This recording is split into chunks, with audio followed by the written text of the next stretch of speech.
Marvel's Shang Chi and the Legend of the Ten Rings shattering all expectations. Around the world, excitement over what Shang Chi represents is growing. I loved Shang Chi and the Legend of the Ten Rings. Shang-Chi and the Legend of the Ten Rings. Shang-Chi. Shang-Chi. Shang-Chi. Shang-Chi. Shang-Chi. Shang-Chi. Shang-Chi. Fuck off. Shang-Chi and the Legend of the Ten Rings is the second movie Marvel has released in Phase 4 and it isn't trash like Black Widow. What are you going to do? Sever the nerve. I've heard way too many people say Shang-Chi is a good movie, so here I am after watching it twice. I fucking hate it. Not only because of its writing, I am also severely offended by it, as I am of the ethnicity this movie appeals to. Ladies and gentlemen, welcome to an age where mediocrity is praised, where critics will give any movie with a social message higher score than an actual movie of quality. I will go through Shang-Chi scene by scene and then introduce my argument, so before I go ahead, of course this video contains spoilers, and you can skip to the argument part for less spoilers, or go watch the movie before this video. So let's not waste any more time and get started. The movie starts with the narration of the life of the Mandarin and the Legend of the Ten Rings. Okay, I know there are subtitles, but I prefer my translations, so you're gonna bear with me while I narrate it.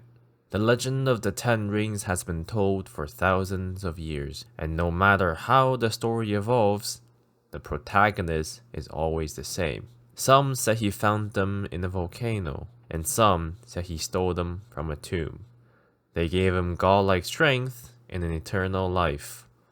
He could have used the rings to do good, but all he wanted was to conquer. And unfortunately, if you came to this movie looking to find out about the history of the rings, that's all the information they give us. We see him fight a bunch of Muslims with the power of the rings. Seems like the Muslim army performed a sortie where they exit their defense to fight. I'm no strategic genius, but going out to fight him just sounds dumb. With this person's reaction, it seems like they already know who the man is. Now this scene is extremely problematic. It would make such a big impact in history because historically the Chinese army never won against the Muslims. They need to stop with these fantasies because they will break the continuity of the world. The narration continues. He built a Ten Rings army, and over the course of centuries, they swept through every corner of the world.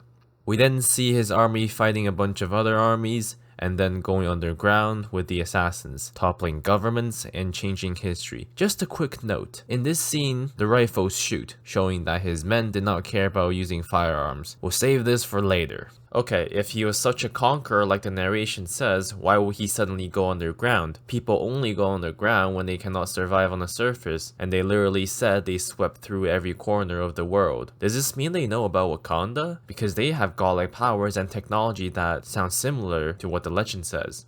Oh, and yet another secret organization that manipulates things? So far we have the fake 10 rings from Iron Man, Hydra, Soviet Winter Soldier program, the Black Widows. Now we have the real 10 rings all manipulating historical events in the background. And on top of that, all of this was orchestrated by Kang sitting at the end of time. Now this is just getting ridiculous. We pan from his organization doing secret organization things into 1996. He takes a ride on his helicopter to his compound in the mountains. I wonder if the helicopter can come in handy later. The narration comes back and says, with the strength of the 10 rings, he has dominated the world for thousands of years.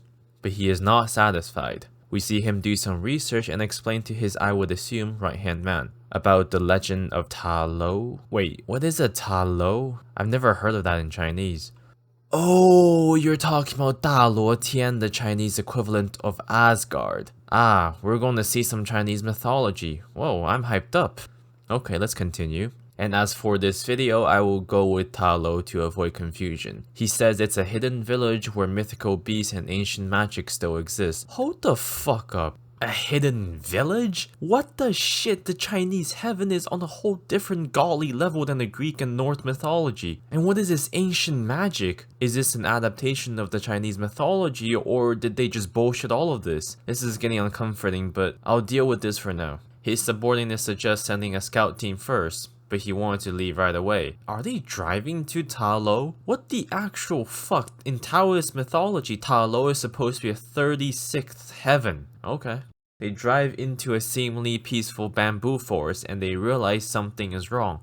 The forest is moving. A moving forest. So why can't you just use the helicopter you had earlier to fly past it? The Mandarin escapes the car before it falls off a cliff. He starts to wander around the forest and he finds Shang-Chi's mother. The narration goes, there is nowhere else left for him to conquer, so he came seeking for my home. Hold the fucking phone. That is not a Chinese styled mask. That's Japanese and I'm pretty sure it's called an Oni mask. I'm getting very close to being triggered. And what the fuck does it mean that he has nowhere else left to conquer? Does he have people controlling Wakanda? Does he have people controlling S.H.I.E.L.D.? 1995 S.H.I.E.L.D. had this kind of technology and you're telling me that he has control over all of these? We will come back to this conquering stuff later. Meanwhile, he asks her where the entrance is, and she tells him he is not welcome. Then a fight between the Mandarin, who has killed countless amounts of men, and Shang-Chi's mother breaks out. She wasn't named until halfway through the movie, so we will just call her the mom. They fight with the classic Chinese fantasy wuxia fighting style, which is appreciable. The mom uses the fantasy version of Tai Chi. And I wonder if they'll introduce other styles of Kung Fu. After all, this is supposed to be Marvel's Kung Fu movie, right? The mom temporarily controls the rings and ooh, the rings change color. I wonder if this is hinting at something later. The mom defeats him and the narration continues. That was the first time I saw your father. I never thought I'd fall in love with him, but love has its own plans. Panning to when Shang-Chi was little, all of this narration was his mom telling him the story, and what she said could be translated to Shang-Chi, the legend of the Ten Rings is too long. You will naturally understand it when you grow up. Why would the mother refer to as a legend? Only something that is unauthenticated can be marked as a legend, and his father is literally the main character of the legend. So this should be referred to as a story, not a legend. Continue. Then Shang-Chi asks a question. But mommy, if daddy's rings are so powerful, how did you defeat him? Then the mom replies, in Ta Lo, there is a protector dragon that grants each one of us magic. When you understand the heart of the dragon, you will be able to do great things. So if I'm not mistaken, the mom beat the dad because of the magic, which implies that everyone has the magic of the dragon, can defeat the person with the 10 rings. Now that sounds pretty overpowered. I wonder if they're gonna do anything to balance this for the story later. Maybe that dad didn't fully unlock the powers of the 10 rings. Otherwise he's just too weak. And Chinese dragons in mythology do not give magic, so keep bullshitting. I'm starting to think that this isn't Chinese mythology now, so I will take it with a grain of salt. The mom then tells Shang-Chi that when she left her home, she also left her magic there, and she is okay with that because now she has something more precious. The mom then takes out a pendant and gives it to Shang-Chi, telling him that if he is lost, this will bring him home. I wonder if this will be important later. Spoilers, it's important about 10 minutes, and what it's being used for makes nearly no sense. We then cut to Shang-Chi waking up in the present day in San Francisco, and he works as a valet parker. Okay. We starting the main character low, some good potentials. We are then introduced to Katie, and we're being told that they have been friends for 10 years. I am an absolute fan. Love being told things. It's almost like one of the first things we ever learn about writing in English class is tell don't show, right? Whatever. She starts to show off her driving skills, with our hero Shang-Chi being scared shitless in the passenger seat. What a hero. The way she drives is illegal to the maximum, but no cops are going to care whatsoever. And I wonder if her car character arc is going to be useful later. Car character arc? That's quite a mouthful. I'm just gonna go with character arc. Back to the movie, we see Shang and Katie sitting at a table talking to their friends. Shang mentions his experience when he first came to America and how he was struggling with English and almost got into a fight with the school bully. Wow, there's some real bullshit in there and we're gonna come back to that. We're told that Katie confused the school bully by saying Hotel California and stopped the fight. I wonder if that's gonna be useful later. Their friend casually mentions that Katie has an honors degree from Berkeley, one of the top 50 universities in the world. This information will be handy real soon, just bear with me for a tiny bit longer. After the dinner, we are shown that Shang and Katie doing friends things. Okay, character moments, I'm liking this. This can be so important. Oh, it's over? It's over. Alright. Next morning, we see Shang walk past the streets of Chinatown, and he goes to Katie's place. Her mom opens the door and says, "Wow, I've never heard someone say kanji zhou with that accent. Huh, interesting." Shang heads inside and we're introduced to Katie's family, and we slightly touch upon the Asian American identity. That is pretty neat. Oh, almost forgot to mention, what a great choice with Awkwafina for appealing to the Chinese audiences. By the Chinese beauty standard, she is like a 2 out of 10. Even if this aired in China, the main female character would not be an attraction for better box office. You've outdone yourself once again, Marvel. I don't like the actress, and I don't like her character in this movie, but I'll bear with it for this video. Back to the movie, we see them riding the bus on their way to work. Katie says, "Hey, look at that girl. She's writing a research paper on the bus. That's exactly the kind of daughter my mom wishes that came out of her vagina. But I thought you literally have an undergrad degree? I don't think you can graduate without having to write a single research paper these days. I haven't even finished my degree and I have written about 10 of them. I'm really confused if she's actually a smart person or a dumb person. Great consistent writing, dear writers." They were interrupted by a thug asking for Shang's necklace in a language that I assume is Mandarin. You know that I'm actually sick of these movies hiring so-called native speakers. I've heard some non-Chinese speakers speak Mandarin with less accent than these guys. And if he really wanted the necklace, why won't he just take it from his neck? You don't need to talk to him first. You know for a fact that he's not going to give that up. He should have just snatched the necklace and then just run. By what we're told later, he should know that he cannot defeat Shang. But I'll excuse that because we did get a really cool fight scene. Katie starts to speak very loudly and then, oh, get fucked, Katie. Shang beats the thugs with ease and then a guy with A freaking machete for an arm. shows himself. In a world full of mechanical prosthetics arms, I wonder why they didn't just give him one. Instead, he's stuck with the sword. I'm not even gonna comment on how impractical this sword arm is. I'll link a card to a video by Shadiversity on arm swords if you're interested. It will also be in the description. Back to the movie. Shaw and Katie work together to sever the bus in half and escape from the thugs. We get a scene where Shaw shows that he cares about the people. A character that actually cares about saving people. Wow, I am impressed. But not without losing his necklace. This bus fight has to be the coolest thing in this movie. Kudos to them for being able to make it. Oh, so that's why it looks so good.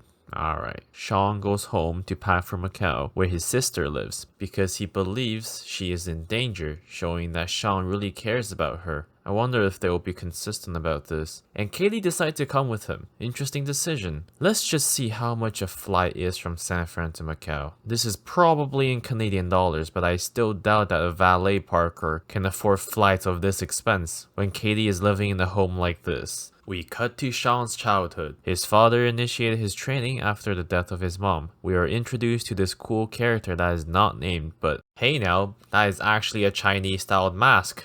I'm digging it. We see Sean trained to be an assassin and his sister training in secret, a compilation of him getting stronger and better. This scene was abruptly interrupted by the flight attendant asking beef or vegetarian, because they are out of chicken. As much as I would like to laugh at this scene, because how realistic it can be for plane travelers, this joke ruins the tension and emotional buildup of all of these scenes before. And not only did they execute the joke, they had the gall to make the same joke again within 3 seconds. What the fuck, Marvel? Now if you watch my Loki video, you would know that I'm a big tension guy, so I don't like this at all. We're told that Sean went on his first assignment, and because he didn't go through with it, he cannot return to his father. Therefore, he has no choice but to abandon his sister. What a great brother. Oh, don't worry. What they reveal later will show the true natures of our hero. Sean then reveals his real name, being Shang Chi. The studio then decides to execute a Shang joke. I mean, it's pretty common for multilingual people to take a name that sounds pretty similar to their exotic name. But yeah, I guess it's an okay joke for the audience who has already turned their brains off for the movie to laugh at. They arrive in Macau and head up a construction elevator to where he believes his sister is. Turns out, the sister runs a presumably illegal underground fight club. An underground fight club? No, that doesn't sound right. This is more of a middle of building fight club. We will go with mid-skyscraper fight club. Turns out, the sister runs a mid-skyscraper fight club. People, this is Macau we're talking about, where land is more expensive than diamond. How was she able to afford this play when she first started? We have no clue. After Shang and Katie enters the fight club, Shang is tricked into participating in a ring fight. And the ring currently has... Oh hey, it's Abomination. You remember him? You know, Abomination from the Hulk movie? Who? No? Okay. Oh hey, there's also Wong. You remember him? So anyway, Shang gets in the ring because he has promised to be told where his sister is after the fight, and turns out his opponent is his sister. Wow, she is so skinny, no way she stands a chance, right? Shang gets kicked in the balls and loses the fight. Well, I guess you can excuse this fight as Shang never wanted to fight and that's how he lost. Then we get a flashback of before Shang left his father's compound. He had a talk with his sister telling her he will be back after 3 days. Wait, did they just speak English? Huh, that's weird. They will explain that, right? Shang and his sister go to her office and start catching up. She is a massive a-hole. And before things can get emotional, the assassins arrive and the sister leaves Shang and Katie in the office. Did those guys just cable down into the cage? What the fuck did they think they were gonna do in there? Pose for the crowd? Shang and Katie jumps on the scaffolding and start to head down, but not before the assassins catch up to them. Why is there scaffolding for a building that looks finished on the outside? And why are they made of bamboo? Huh, apparently it's still a thing in Hong Kong. Okay, didn't know that. I've only seen people use them on tiny buildings in my hometown. We get a second fight scene between Shang and his old master, the cool mask dude, which is relatively cool, but sadly this is the last good fight we get to see in this movie, and we aren't even halfway through the movie. These Ten Rings assassins use these Chinese hook swords called Go, which is pretty neat. But why do all of them use it? I mean, fine, I guess the writers couldn't afford to research all the other Chinese weapons. Oh, and of course when these things actually hit, they don't do anything except for shocking. How nice of these guys to use non-lethal weapons. Oh, and there's the payoff. We see Katie singing Hotel California when an assassin approaches her. Shang's sister joins the fight and participates in killing a person. Then she says, "Did America make you soft?" Wow, she's a full villain, right? She doesn't care about not killing people. That is cold. And I wonder if this trait will stay for later. The masked dude appears and snatches the pendant from the sister. This man did it right. Crest to him for being smart. Shang chases him and fights him. Shang overpowers his old teacher, and after having flashbacks of his childhood, he decides to kill the masked dude. But before he could, his dad appears and stops him and says, "I told my men they wouldn't be able to kill you if they tried. Glad I was right." What the fuck? Okay, so you wanted your son back alive, but you sent your men out with the intent to kill. What if your son died? What if he tripped and fell off the building? What kind of plan is this? He even said, "Glad I was right," implying that he wasn't even 100% sure. What if your men chose to use firearms? Do you know how many Kung Fu masters died from guns and even knives? If he believes he's the only person who can successfully bring his son back, what was the point of sending his men to die? You know what? Let's continue. Shang realizes he cannot defeat his father, decides to comply and go home with his father, along with Katie and his sister, despite knowing his father told his men they can try to kill him. They arrive at the father's mountain compound, and each of them is given a room. The sister talks with Katie and she reveals she was not allowed to train, and so she watched and trained herself to be better.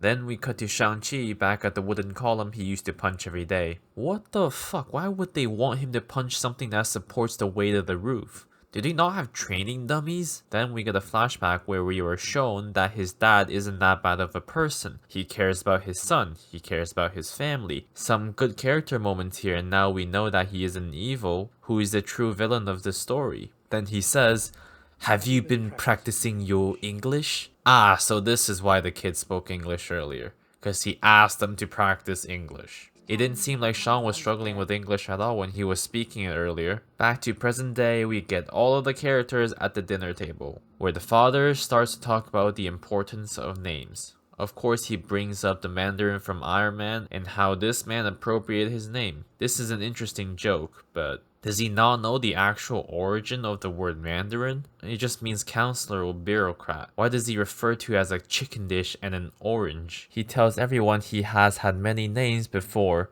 until he met the mother. Both of them gave up everything so they could be with each other, further proving to us that he isn't a bad man, that he isn't a villain. I wonder if I'm alluding to some big issue within this film. We get a flashback to when they got married and little Shang Chi was born. Now that is a beautiful garden, similar to the style of my hometown. You know, this is the kind of thing that tells me the writers and directors actually researched Chinese culture. Or did they? We get more family moments signifying how beautiful things were when the mother was alive, implying the dad wants nothing else besides restoring his family. The dad tells Katie that his real name is Wenwu, a name that implies a person is both a scholar and a martial artist. It's a pretty cringy name to have, but I'll deal with it because it's actually a fitting name for him. Wenwu tells everyone he believes their mother is behind the gate they're guarding in Ta Lo, and claims that she told him herself. For context, this voice that talked to him came from the soul-sucking demon dragon behind the gate, which means it can talk to people across the multiverse, because what they try to imply later is that Ta Lo is in a different universe. We'll come back to this later. Wenwu shows his children the pendant the mother gave them. He puts them in a wooden dragon and water comes flowing out and shows them a map to bypass the moving bamboo forest. This scene is visually impressive, but nothing makes sense here.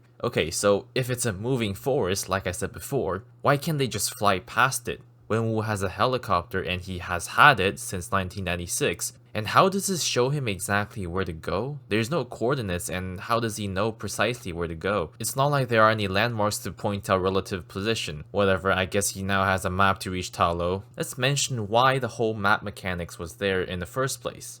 According to the beginning of this film, the mother told them the pendant will lead Shang-Chi home, which means she has to be the one who made the map. And since Wenwu didn't know about it until recently, meaning the mom had this made without Wenwu knowing. She doesn't tell Shang-Chi nor the sister how the pendant should be used, otherwise they wouldn't be surprised here. In terms of how the dad figured out how to use the thing, we have no clue. Just have to assume he read it somewhere in her personal journal or something. How convenient that this path only appears on Qingmingjie, an approaching date in this movie because Katie's grandma told us. Weird choice of date. Qingmingjie is one of the 4 festivals the Chinese people memorialize their family that passed away. There is one for each season, and why would the path open on a day for the dead people? It's not like Ta Lo is a place for the dead. Oh wait, the mother! Ah, that explains everything, right? Oh, for fuck's sakes. I want to punch my monitor and we aren't even halfway through yet. Shang and the others get imprisoned because they did not want to help Wenwu free the mom. We hear the voice of the mom talking to Wenwu, further solidifying his motives. We cut to Shang and the others planning to escape the house, and they meet Trevor Slattery.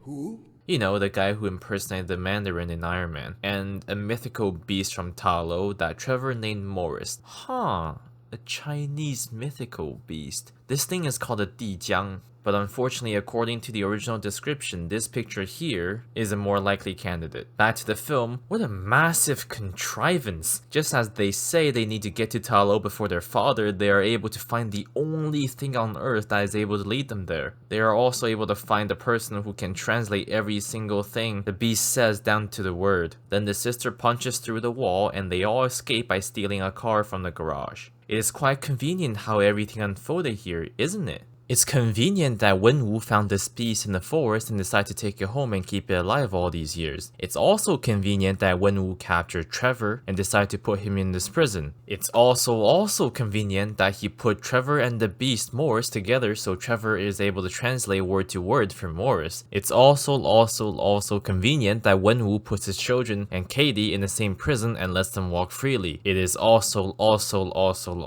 convenient that the perfect combo of Trevor and Morris is the exact thing Shang and the others need to get to Ta Lo. It's also convenient that Wenwu had the whole tunnel system down here. It's also convenient that he made the wall so thin it is able to be broken down through a single punch. It's also Wake up. Ow, who the fuck did that? Convenient that Wenwu knew the sister escaped from the tunnels last time and didn't do anything to block it off from the prison. And it is also Ow, that fucking hurts. Oh. convenient that the tunnel leads to the garage, letting them escape. Oh, please, film. What else? They hijack Razor Fist's car, the one-armed guy who attacked Shang on the bus. Wait, how does he drive a car with one arm? Okay, so Macau, they drive on the left side, and he has only one arm, and that's the left arm. I guess you can technically do it? Oh wait, cars. Aha, so this is what Katie's character arc was for. And now that's being paid off, I wonder what she's gonna do in the coming war. They make it through the forest and enters a waterfall cave. A neat reference to the Chinese mythology about the Monkey King Sun Wukong, though I may be over-crediting them. They drive through the cave and enter Ta Lo, and all of these beasts shown here are of Chinese mythological origins. And eventually they reach the village where the mom came from. Now these might be some cool scenes to you, but some of these beasts and the building structures are really triggering for me. I'll elaborate in my part 2 video, but in short, these birds shouldn't be on fire, these things don't make horse noises, and these buildings are a mixture of 3,000 years of Chinese architecture history. Shang and sister exit the car and talk with the hostile looking villagers, explaining that they are the children of the mother, but old authority man yells at them, telling them to go back. Then a lady appears and tells the men to stand down. She walks up to Shang and claims to be their auntie, and tells them it feels good to finally meet them. She turns to Katie and speaks English? How would she know how to speak English? Oh right, this is a Marvel film. They need English. Shang then informs Auntie that their father is coming, and they don't have much time. So Auntie wastes absolutely no time. She brings them all the way down to the lake, then explains the real situation. That their people have been here for 4,000 years to keep the outside world from the dark gate. Shang and sister tells Auntie that Wenwu thinks the mother is behind the gate because she told him herself, and the auntie asks if Wenwu is wearing his rings. Then Shang asks, what do they have to do with all this? Good question, Shang, I wonder too. I hope it gets answered fittingly. We cut to Auntie showing everyone a wall sculpture, and she informs them that the real realm of Ta Lo is far greater than this village, that there are cities that surpass any in their universe. She then tells them the story of ancient warriors from Ta Lo fighting against the soul-sucking demon, and with the help of the protector dragon, they finally pushed the demon back and sealed it behind the dark gate. Did she forget to answer why the rings mattered? None of the information she gave here suggests the ring have anything to do with the demon. Oh, and pause for a second, did she use the word universe? Implying that this is a whole different universe? So that portal is an interdimensional portal, meaning that there is a multiverse. Indeed, it lines up with what was revealed in Doctor Strange, but does Kang know about this? Auntie explains that the demon knows the 10 rings have the powers to break them free. What power? The power of punching really hard? Auntie says the demon dragon whispers to people promising their greatest desires. How does it know that Wenwu puts his rings back on? Does it have a scanner that starts beeping when someone puts them on? Not to rush the plot, but it looks like all you need is to punch it real hard to open the gate. So what if you just nuke it? What if you just, I don't know, blow it with some explosives? Auntie already said they had technology far superior, so why does it need to whisper to someone who has the rings? Any of the people in Ta Lo can do the job. What if it whispers to Thanos they have a stone behind the gate? I'm just gonna stop writing for them and move on. It just seems like they stitched the plot into the universe and gave it a minimum explanation without thinking about anything else in the MCU. Auntie shows them the material they make weapons and armor with. They call it dragon scale. A blunt stick can be as sharp as a sword.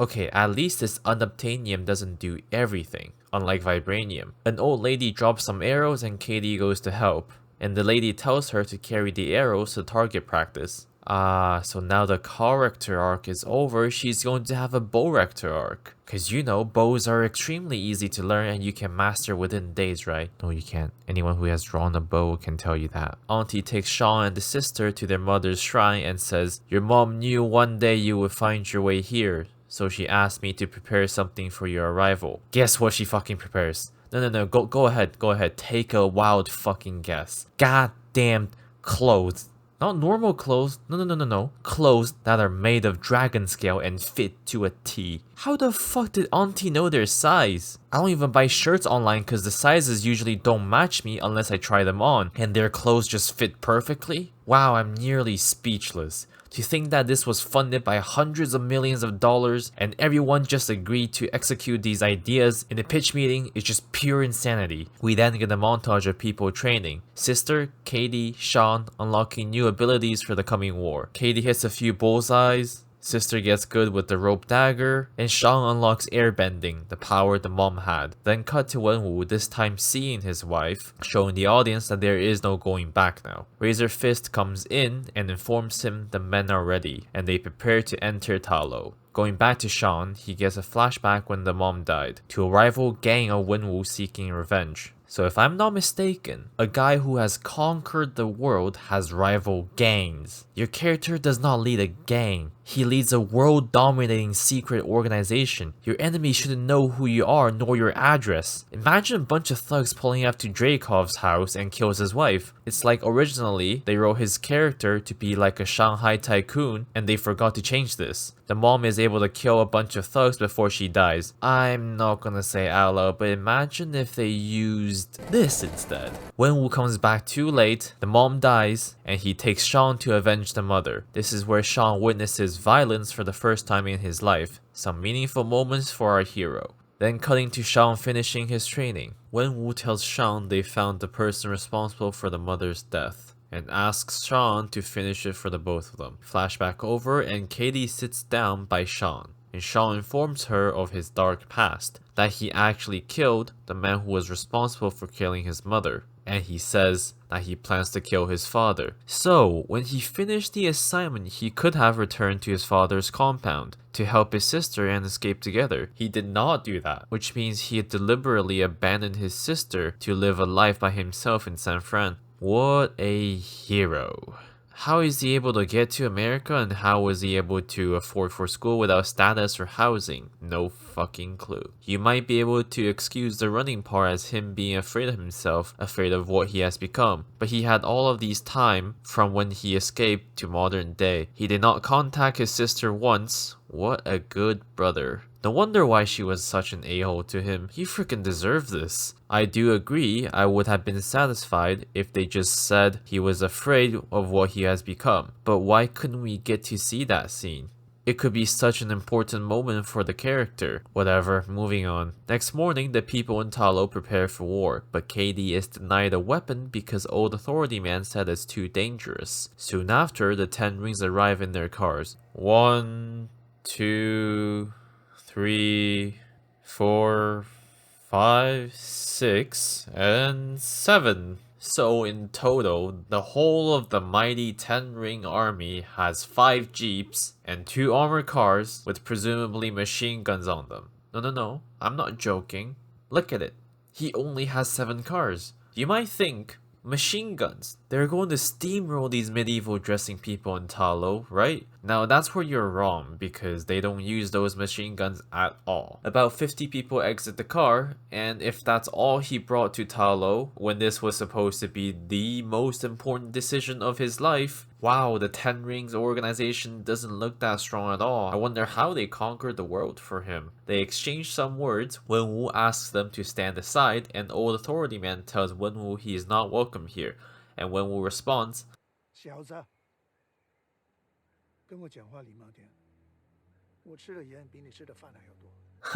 Nice one. Wenwu just said, kid, have some manners when you speak to me. I've eaten more grains of salt than you have grains of rice. This is a common insult in China to say that I'm much older and more experienced than you. But he could have gone with something way darker, like I've killed more men than you have eaten grains of rice. But I guess we have to avoid painting him evil, even though it's the truth. After Wenwu realizes the people of Talo are not going to let him through, he tells his men to burn it down. There's the guy we know, consistent character moments. The battle begins, and we see the 10 Rings assassin organization use non-lethal crossbows. How nice of them. From Wenwu's attitude, I assume he wouldn't care about killing these people. So stop with these bullshit non-lethal weapons and use the machine guns you already have on your freaking cars, please. Wenwu shows that he doesn't have time for this battle stuff and walks away from it, presumably towards his goal. Shang chases after his father. With the help of his sister, he leaves the battlefield.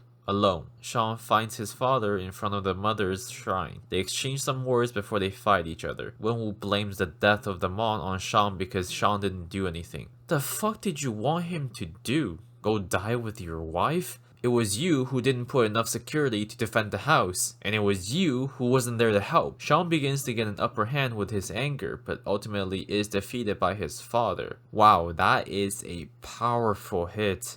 I hope the armor protects him from concussion, otherwise his insides will be turned to ground human after that. Wenwu hears the whispers again, so he flies to the gate and begins to punch it, releasing small demons. Going back to the battle, sister overpowers Razor Fist and auntie overpowers Cool Mask Dude. After seeing flying demons coming, the sister then offers Razor Fist to work together, otherwise they will have no chance of defeating these demons. Just as Razor Fist refuses, claiming the mighty Ten Rings army needs no help, a character dies. And I want you to take a wild guess of who actually died. Yup, it's the Cool Mask Dude. The only person that I was really interested in. And I can assume a lot of you were interested in this character as well. And he just fucking dies. A demon flies down, grabs him, and sucks his soul out. Okay, fuck off film. You wasted such an interesting character just for this scene? I am so close to ripping my monitor in half, please don't make me do it. And no one that had a dragon scale weapon kills it. Or even tried to kill it, even though there was just one demon there. Okay, now I see why Wenwu wants to kill all of you, because all of you guys are assholes. Razor Fist realizes that his weapon has no effects on the demons, and agrees to work together. Katie takes a bow despite the warning of the elders, and she gets told by old authority man to come back alive. Katie finds the sister and asks where Shang is. Oh right, he's still underwater. How long has it been now?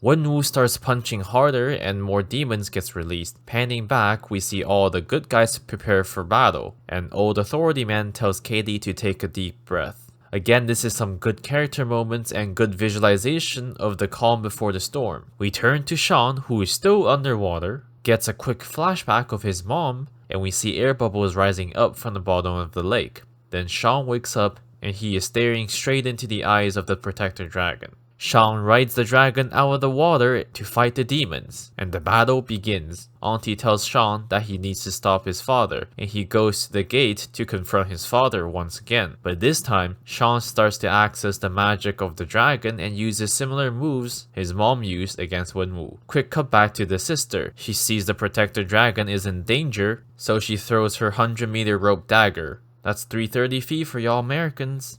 She throws the insanely long rope dagger towards the dragon and accurately kills off all the demons on the dragon's face. Wow, is she a god? And yeah, the rope is definitely not 100 meters long. Makes you start to wonder what kind of rope this is. Is this some dragon scale rope? The dragon looks at the sister, showing that she has all of its respects. So is she good or evil? I'm pretty sure she still wouldn't care about pushing that guy off the building. Then we get a quick scene of comic relief with Morris and Trevor pretending to be dead. Oh, he's still on the battlefield? Okay, alright. Back to Wenwu. He throws his rings out towards Shang and Shang neutralizes the rings and the rings start flowing around him after changing colors. Shang starts to remember what his mom taught him when he was little. His dad is not taking it and we get a really cool trailer scene, he beats up Shang with the punch in the air with his rings. Turns out, Shang actually neutralized all of the rings, and he forms a power ball stronger than his mom did. Then, he throws them away. Shang then begs his father to stop and tells him that his family needs him. We get a brief emotional moment before the big demon breaches the gate and attacks both of them. Wenwu sacrifices himself to save Shang and passes the rings to his son, dying a hero. The protector dragon comes to save Shang and is quickly overpowered by the demon. Old authority man tells Katie that they have to stop the demon before it sucks the soul out of the dragon, and tells her to aim at the throat. And he dies. I mean, I guess he has revealed all the information Katie needs, and now he's gotta die, leaving the important job to Katie, a character we are all very fascinated with. We then get a cliche moment where Shang holds on to his sister, telling her he is not leaving her again. Katie takes the shot and completes her Borector arc. Wow, how she is able to take that shot and to shoot it that far.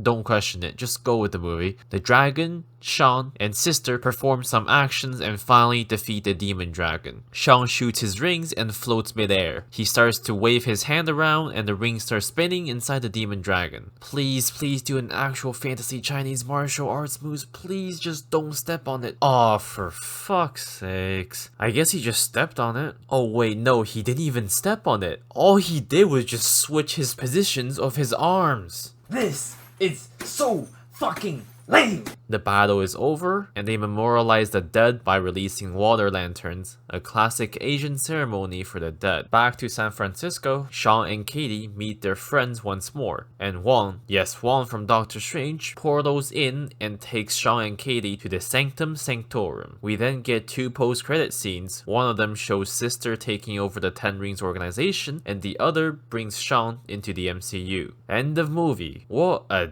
damn trip we had.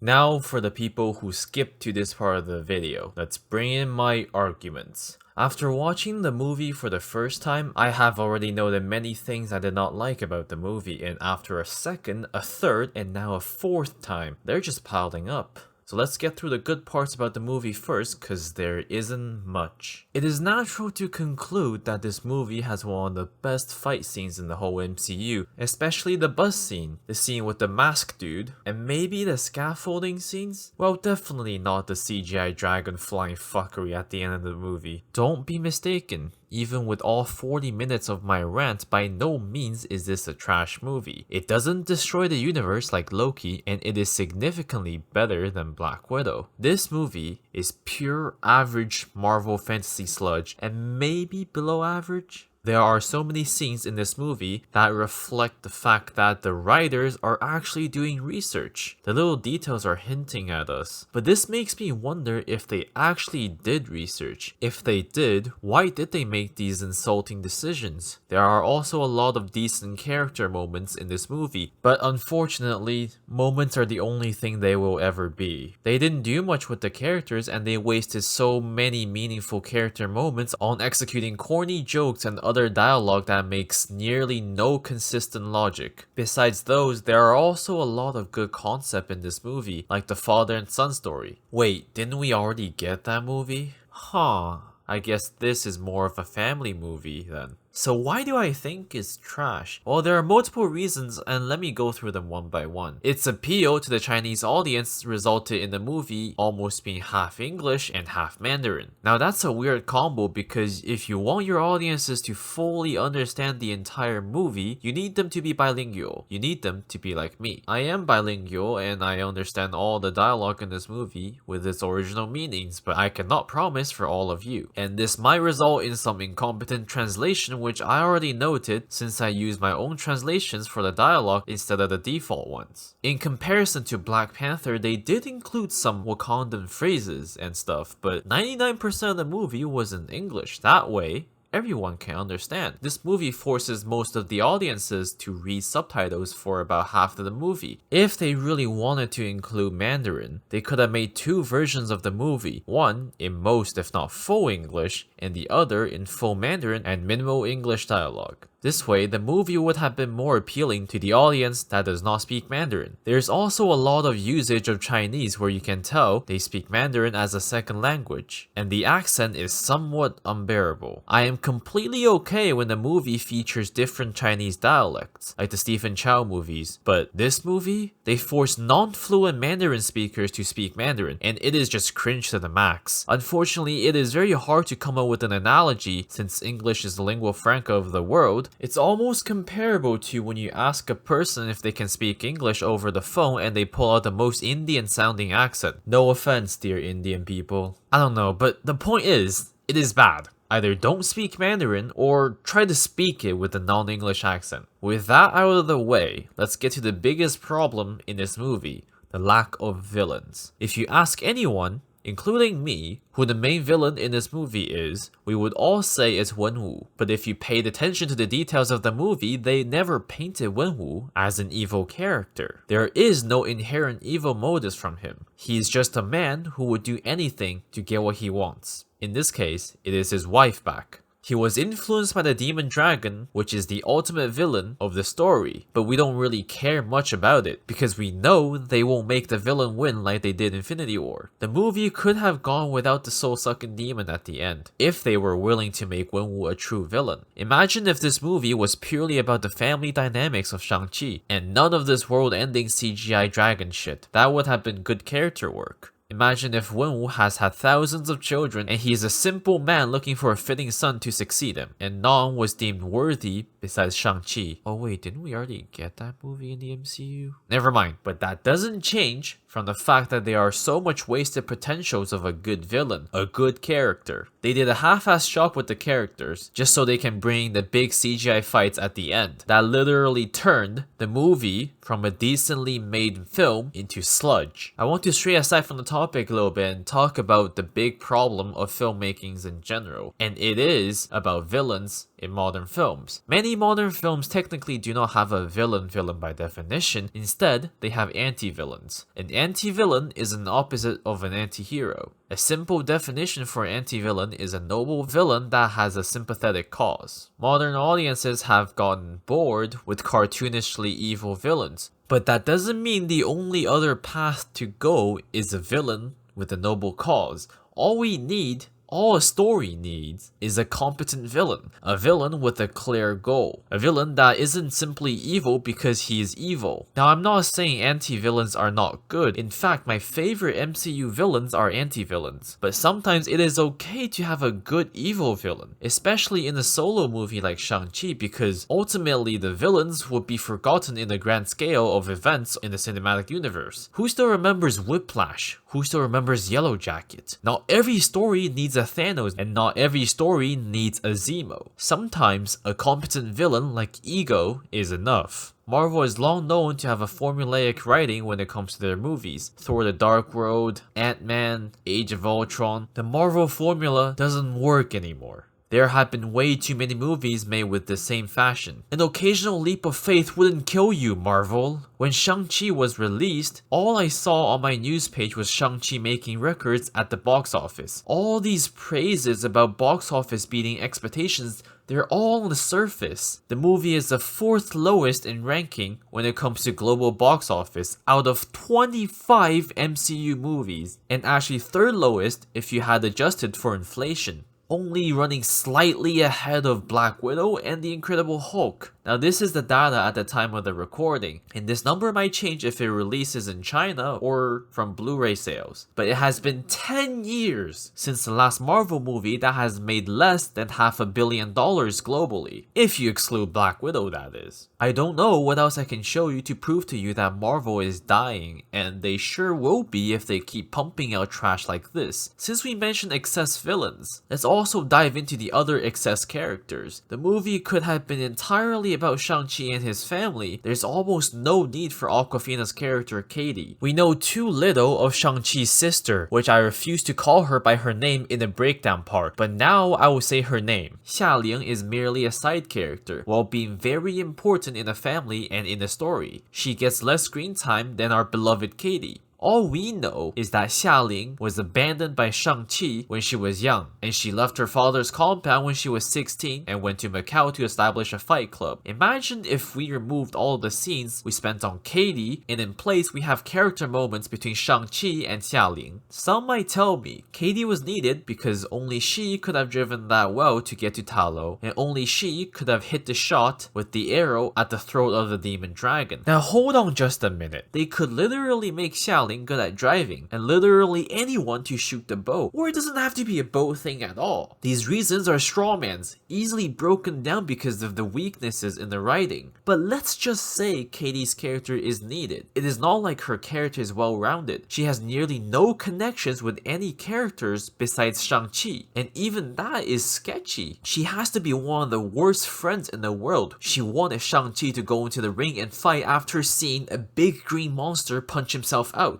And she even bet on him to lose. You're telling me that she's a good supporting friend? I don't believe it. And I'm sure most of you would agree with me on this. I'm not saying there's no way to make her a good character. In fact, I'll do it right now by adding a subplot for her. And the subplot being Katie's relation with the old authority man, Guangbo. Guangbo is a conservative character that refused to acknowledge Katie's fast achievements in shooting a bow. He also did not believe Katie could handle the bow in the final battle. Imagine if they didn't just waste Guangbo and he didn't just die like this. But instead, he was injured. So he has to guide Katie to make the shot. And after the battle is over, Katie sincerely asks Guangbo to properly train her. And Guangbo reluctantly agrees. That would have been at least something meaningful to the side characters. Besides these two, there are also lots of side characters, like the cool mask dude named Death Dealer in the comics, and Razor Fist that is severely underplayed. Imagine if they didn't have a CGI soul-sucking demon dragon at the end, and these characters could have been defeated with their skills being expressed to the maximum. The movie has really confusing power dynamics. Who is stronger? Who is weaker? Wenwu was defeated by the mother. Shang-Chi believed that he couldn't defeat his father. Xialing is stronger than Shang-Chi. Auntie is stronger than Shang-Chi with airbending. And Shang-Chi with airbending is stronger than Wenwu. Let's ignore the minor characters. So in essence, anyone with the ability to bend air can defeat the wielder of the rings. So theoretically, Wenwu should be scared of all of these guys in Ta Lo because he knows he couldn't win against the wind power. And as far as he knows, anyone in the village could have had the wind power. And they even showed people besides Auntie doing airbending. I mentioned Xialing is stronger than Shang-Chi. You can argue that during the cage fight, Shang-Chi wasn't trying and that's how he lost. That's exactly what I said to myself until I heard Xialing saying, everything they did and taught myself to do it better. What the fuck does that mean? If you tell me that you're able to bypass some steps doing a math problem, I believe it. But fighting? How do you watch and train yourself to be better? You don't even have a partner that you can adapt and improve from. This could literally have been bypassed if the movie mentioned the mom trained her in secret. How do you know which moves are bad to remove and improve on when you don't know anything about it besides watching other people do it? I know the movie has a line where she says, "Sometimes when I'm training, I close my eyes and I can feel her right behind me," implying that in some form, the spirit of the mother is with her when she trains. Okay, why couldn't we see that? Most people wouldn't even notice what this line was really for. Again, dear writers, we love tell, don't show, so keep doing it. Let's move on from the characters to what is really controversial about this movie. Despite the movie's appeal to the Chinese audience, the content is quite insulting to the audience that has some deeper understanding of Chinese culture. I won't go into details because there's too much to talk about. I'll leave that for part 2. But to put it short, what they did is reinventing Chinese mythology, synthesizing Chinese cultures, and spreading common misconceptions. Now that might not be an issue if the movie was poorly researched, but this movie has details that even average Chinese citizens wouldn't know of. So there is no excuse. The world building in this movie is also at a different level. It is not as bad as Loki where it ruins other movies, but it isn't good. Like I mentioned earlier, what is stopping them from just flying past the forest? What, is one of the trees gonna suddenly fly up and strike it down? If that's the case, keep it a secret and don't let the military know that trees can intercept aircrafts. Jokes aside, Wenwu literally took a helicopter to his compound and talked to his subordinate about this place, and he didn't think about taking the helicopter there? And do these trees really eat people? If some people really wants to get past it, why can't they just flatten the forest? I'm not saying it's an efficient way, nor is it good for the environment, but theoretically, if someone, let's say a Chinese emperor back in the imperial times, really wanted to get to the Chinese equivalent of heaven, this forest is not going to stop him. In terms of Chinese mythology, Ta Lo is supposed to house the most powerful 36 gods in Chinese mythology. I know they want to avoid another Asgard. If so, why wouldn't you just avoid this part of mythology as a whole and take something else? There are so many other characters and places they could have chosen, like a simple grounded story that doesn't have potential world-ending disasters. They could have used the mythology about Kunlun or even Shangri-La, a fictional Asian utopia imagined by an Englishman. I would have accepted a lot of the invented bullshit, but they had to fuck with Chinese mythology. They had to fuck with my belief. They even could have made the rings from a god, and Wenwu simply possesses the power of a god. Instead, we are going to find out the actual legend of the 10 rings in a later Marvel installment, not the one with the name. You know what, while we're on the topic of Wenwu, let's talk about him more. So y'all ever heard of Genghis Khan, the Great Mongolian conqueror? He conquered most of Asia and a big chunk of Europe in his lifetime. Also murdered a fourth of the world's population at the time, but we don't talk about that. So if our Wenwu is much older than him, this is from the Marvel Wiki, I don't know if they bullshit it, but the point is, he is old, and he does not age. Definitely could have conquered the world the same style as Genghis, and maintained the empire since he can't die like Genghis. There will have been no need at all to go underground. And let's talk about him going underground. According to the narration, he went underground and swept through every corner of the world. And after there was nothing left for him to conquer, he turned towards a mythical Ta Lo. What does it mean to conquer things underground? Secretly controlling a government doesn't mean conquering. The US government has diplomatically and even militarily controlled so many countries, and that doesn't even count as conquering. And if he conquered so much, how does this not affect the modern world? To our knowledge, the MCU is very similar to our universe until a man built a suit of armor, and then the superhero stuff started coming in. I don't even want to dig in the impact of his conquest in this video. Let's keep going with the world building and talk more about Ta Lo. Well, the Ta Lo in this movie, not the mythology. Oh boy, am I excited to explore this with you guys. Now, I'm going to leave out a lot of the super details for the part 2 video, but we still have a lot to mention, so don't worry. When Auntie was talking about the world of Ta Lo, she specifically used the word universe. Let me bring back the scene to freshen up your memory. We have cities that surpass any in your universe.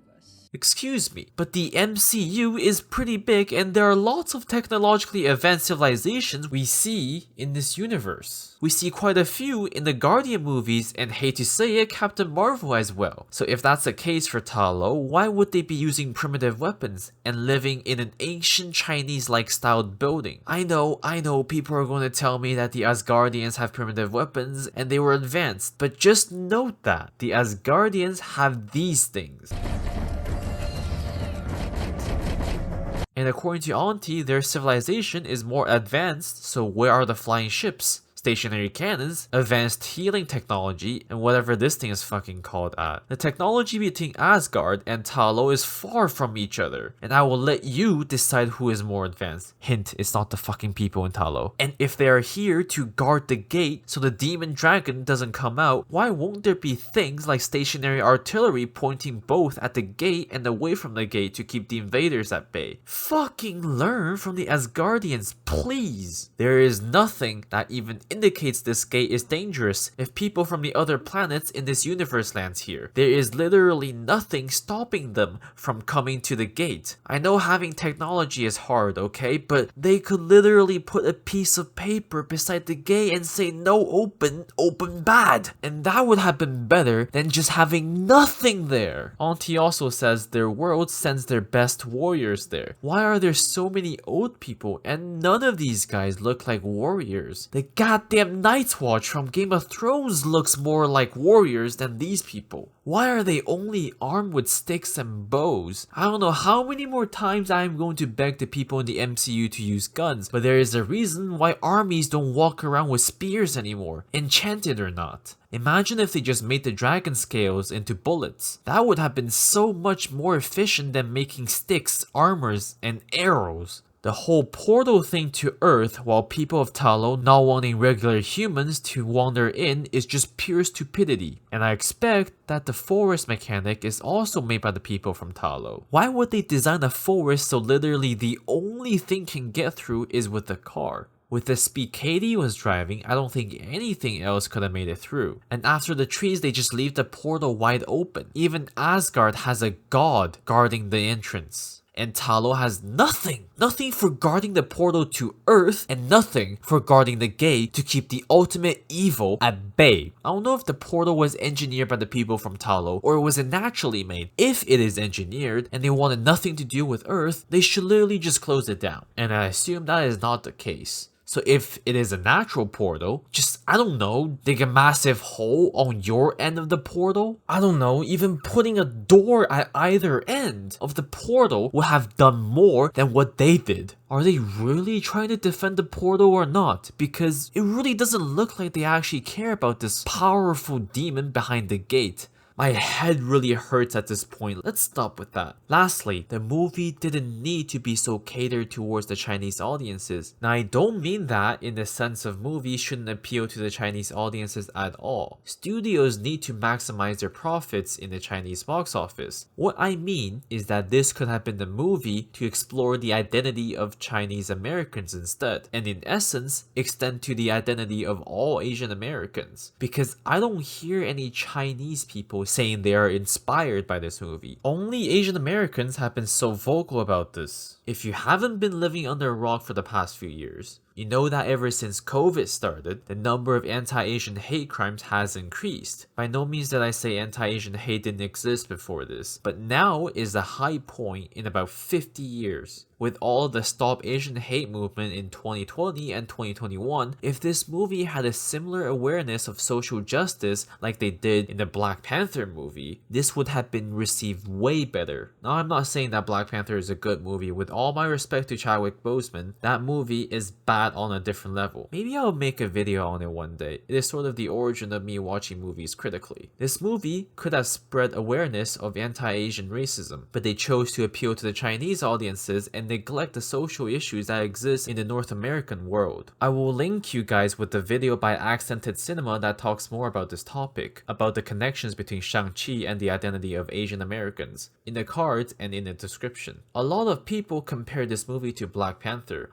I'm sorry to inform you that only one of them is the 5th successful movie from Marvel, and it ain't Shang-Chi. Let's review everything in this movie that is digging the grave for Marvel, shall we? So I can finally end this video. The awkward format of half English and half Mandarin trying to appeal to the Chinese audience, while not even airing in China due to controversies and insulting reinventions of Chinese mythology. The lack of an evil villain that truly motivates the hero, and the excessive clay sculptures the modern writers call characters, taking away screen time from actual relevant characters to the story. The world building that makes nearly no logical sense in a universe that is well explored, with the writers trying to craft an original world but not realizing it has been done. Wasted chance to express social recognition for Asian Americans, just to turn the movie into a pot of shit. Ladies and gentlemen, welcome to the beginning of the death of the superhero genre, where the stakes have to keep increasing and increasing, and stories become more and more ridiculous. We can no longer get a story about a man forging a suit of armor to correct his past mistakes. We can no longer get creative directors and writers with the freedom to produce a meaningful film. We can no longer get a movie without having a shitty, cringy joke being shoved down our throat every 30 seconds, because a movie must make the audiences laugh. Every superhero movie from Marvel comes pre-packaged before they even assign writers writers and directors, where the writers and directors were picked to fulfill the goals of the producers rather than the producers supporting the writers and directors to make a masterpiece. We are losing the meaning of superhero movies. We are losing a culture. What is the meaning of superheroes originally? Well, taking Superman as an example, it is an exploration of altruism and innate human good and kindness. Ideas that cross the boundaries of race and culture, inspiring peoples of all kinds to do good and be selfless. It doesn't matter if you're rich. It doesn't matter if you're poor, if you're white, black, or Asian. What is the meaning of superheroes now? Casually saving the world and characters being praised for their race as an inspiration. Oh, it's an Asian superhero.